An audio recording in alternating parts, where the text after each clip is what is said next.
মই ফোন কৰে দিব আপনাৰ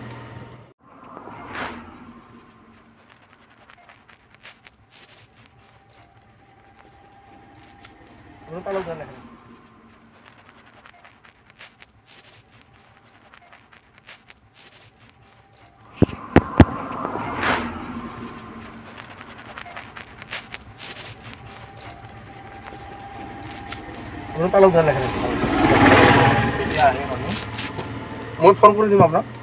আমি যোৱা 2 দিন ধৰি আমি দেখিবলৈ পাইছোঁ মোবাইলে এটা ভিডিঅ' ভাইৰাল হৈছে আৰু সেই ভিডিঅ'খনত আমি দেখিবলৈ পাইছোঁ যে ধুবুৰী জিলাৰ গৌৰীপুৰ আৰক্ষী চকীৰ অন্তৰ্গত আমাৰ আটানী আউটপোষ্টৰ যি আইচি গৰাকী আছে এই আইচি গৰাকীয়ে মানুহৰ পৰা ধন সংগ্ৰহ কৰা এটা ভিডিঅ' ইতিমধ্যে ভাইৰাল হ'বলৈ পাইছে প্ৰতিজন ব্যক্তিৰে প্ৰায় মোবাইলত আমি দেখিবলৈ পাইছোঁ যে এই হোৱাটছআপ যোগে আদি কৰি বিভিন্ন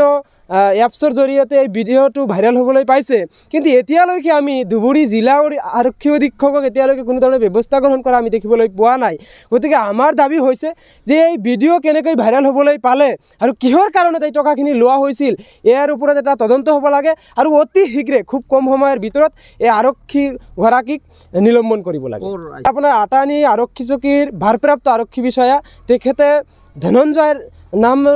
নামৰ এজন অফিচাৰক এই থানাৰ ভাৰপ্ৰাপ্ত আৰক্ষী হিচাপে দায়িত্ব দিয়া হৈছে কিন্তু তেখেতে সেই আৰক্ষী বিষয়া হিচাপে কাম কৰাৰ পৰিৱৰ্তে তেখেতে ধন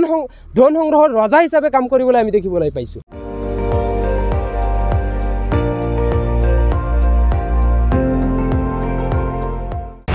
আপুনি চাই আছে ND24 সৰ্বশ্ৰেষ্ঠ নহয় সৰ্বোত্তমৰ দৌৰা